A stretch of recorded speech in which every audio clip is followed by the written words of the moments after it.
자, 명절 연휴죠. 경기도 고양시의 한 고깃집이 중국 손님들 때문에 피해를 봤다는 소식입니다. 어떤 피해인지 영상으로 설명드리겠습니다. 자, 평범한 식당 내부의 모습인데요. 한 여성이 태연하게 앉아서 담배를 피고 있습니다. 바닥에 침을 뱉는 듯한 모습도 보이고요. 이어서 들어오는 여성의 손에도 담배가 들려 있습니다. 테이블에는 음식과 함께 떡하니 담배값이 그대로 올려져 있고요. 맞은편에 앉은 남성도 손에 담배가 지금 있는 게 확인이 되고 있습니다. 자, 황당한데요. 우리나라 식당에서 저렇게 담배를 피우는 것 정말 20년 전에나 볼 수 있는 모습이지 요즘은 상상도 할 수 없는 모습인데, 자, 도대체 저게 뭐 하는 행동인가 싶은데 저게 다가 아니라면서요, 변호사님? 그렇습니다. 이들이 돌아가고 나서 살펴봤더니 화장실 내부에 변기가 파손이 되고 오물, 그러니까 소변을 바깥에 봤다는 거예요. 아이고. 변기 봉변을 바깥에 봐서 바닥이 엉망진창이 되어 있는 등 그야말로 난장판이 되어 있었다고 합니다.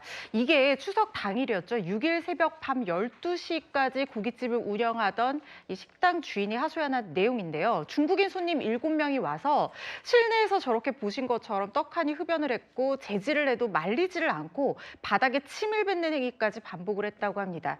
그런데 화장실마저도 그렇게 만들어놨다는 거예요. 네. 그런데 굉장히 좀 주인 입장에서는 속상할 수밖에 없는 부분이 뭐냐면요. 네. 이렇게 실내 흡연을 하게 되면 그 안에서 흡연을 하는 사람은 10만 원 이하의 과태료가 부과가 되지만 아하. 주인 입장에서 이거를 방치했다고 이 판단이 된다고 하면 최대 500만 원까지 과태료가 어이구야. 부과될 수가 있어요. 네. 그래서 하지 말라고 제지를 하는데 손님들이 저렇게 말을 듣지 않고 네. 심지어 식당 바닥에 침을 뱉고 화장실까지 엉망진창으로 만들어서 네. 이거를 명절에 좀 열심히 좀 운영해보겠다고 나온 주인이 그 새벽에 바닥 청소를 다 혼자 물로 청소를 했다는 아이고. 거예요. 네. 중국인 관광객들의 이런 추태가 중국 전체 이미지까지 나쁘게 하는 건 아닐까 싶습니다. 네.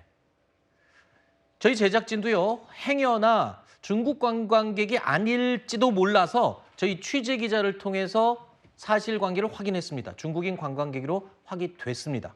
그래서 저희가 이렇게 단정적으로 말씀을 드리는 거고요. 간혹, 자주는 아닙니다만 대한민국에서 벌어지는 일부 중국인 관광객과 관련한 추태, 저희가 종종 전해드렸었죠. 최근에 전 세계 유명 관광지가요, 중국이 최대 명절을 맞이하면 영락없이 인산인해를 이루고 있다는 소식입니다. 중국이 최대 명절이면 전 세계 관광지가 북적북적 한다는 겁니다. 전통적인 관광 명소뿐만 아니라 유럽의 작은 섬마을도 과부하 상태라고 합니다. 아니, 이게 무슨 말입니까? 중국이 최대 명절이면 전 세계 관광지가 북적인다고요? 중국인들로? 중국인들이 워낙 인구가 많은 인구 대국이잖아요. 14억 중국 인구들이 다 외국으로 여행을 가게 된다고 하면 유럽 작은 섬마을이라고 하더라도 유명 관광지라고 하면 관광객들이 엄청나게 많아서 네. 평소에 발생하기 어려웠던 교통체증까지 발생한다는 겁니다. 여기는 어디냐면요. 노르웨이 북부 로포텐 제도라는 곳인데 네. 중국인 관광객들이 많이 와서 현지의 중국 음식점은 그야말로 인산인해를 이루어서 줄을 길게 늘어선 모습이었고 마치 중국 현지인 것처럼 중국어가 가득할 정도였다고 아하. 합니다.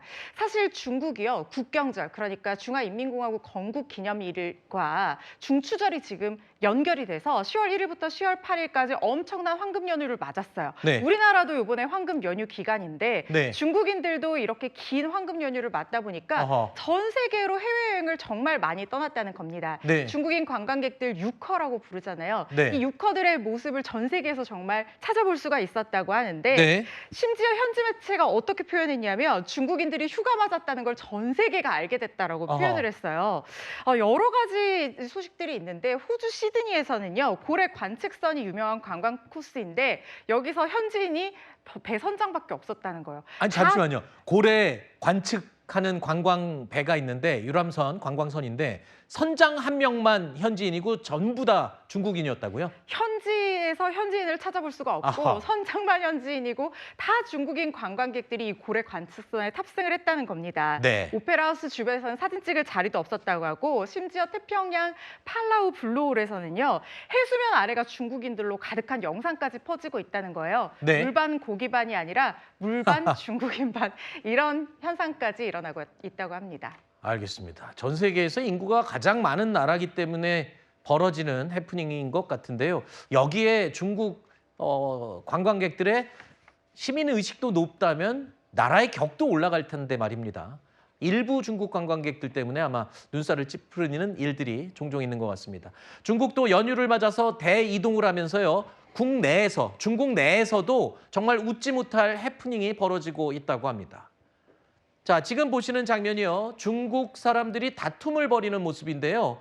몸싸움을 벌이고 손찌검까지 하고 있습니다. 저게 왜 그러냐면요. 저희가 전기차 충전소라고 합니다.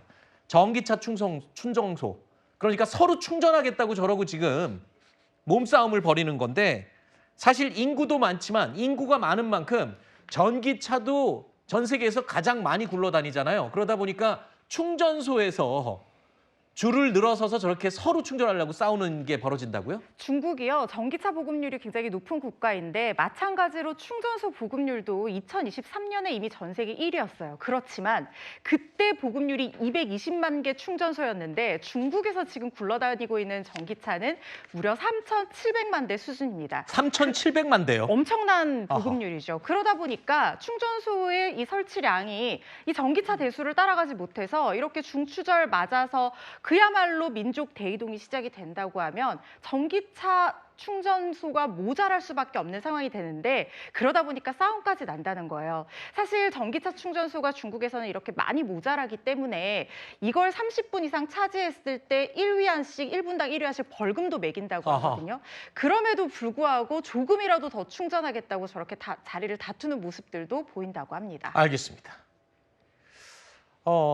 글쎄요. 줄을 서서 차례로 하면 싸울 일이 없을 텐데 말입니다. 요즘 무비자로 중국인 관광객이 많죠. 그런데 한 식당에서 밥 먹는 3시간 내내 중국인 관광객들이 담배를 피웠습니다. 피지 말라는 종업원의 제지에도 소용이 없었습니다. 급기야 이들이 떠나고 난 뒤 식당 화장실 변기가 부서진 채 발견됐습니다. 김세인 기자가 취재했습니다. 늦은 밤 고양시의 고깃집. 여성 손님이 자연스럽게 담배를 꺼내 들더니 불을 붙여 피우기 시작합니다. 옆에 앉은 일행 여성도 식탁 앞에서 연기를 내뿜으며 담배를 피웁니다. 맞은편 남성이 주머니에서 담배를 꺼내 일행에게 나눠주고 서로 불을 붙여주는 모습도 보입니다. 식당 직원이 와서 실내 흡연은 안 된다고 안내해도 아랑곳 않는 손님들. 이들이 중국어만 하는 걸 보고 휴대전화 번역기로 중국어로도 설명했지만 소용없었습니다. 경기 고양시 고깃집에 온 중국인 손님 7명은 식사를 하는 3시간 동안 내내 실내에서 담배를 피워댔습니다. 마지막 손님이었던 중국인들이 떠난 뒤 주인은 음식점 화장실 변기 수조 뚜껑이 깨져 있는 걸 발견했습니다. 10시간 이후부터는 무슨 일밖에 없었어요. 거의 퇴근하기 전쯤에 손 씻으러 직원이 가다가 화장실 바닥을 뒤덮은 소변이 출입문 너머까지 넘쳐 있었습니다. 하지만 외국인 관광객이라 생각해 신고할 생각은 못했습니다. 일부 외국인 손님의 막무가내식 행동에 식당 측만 피해를 보게 됐습니다. 채널A 뉴스 김세인입니다.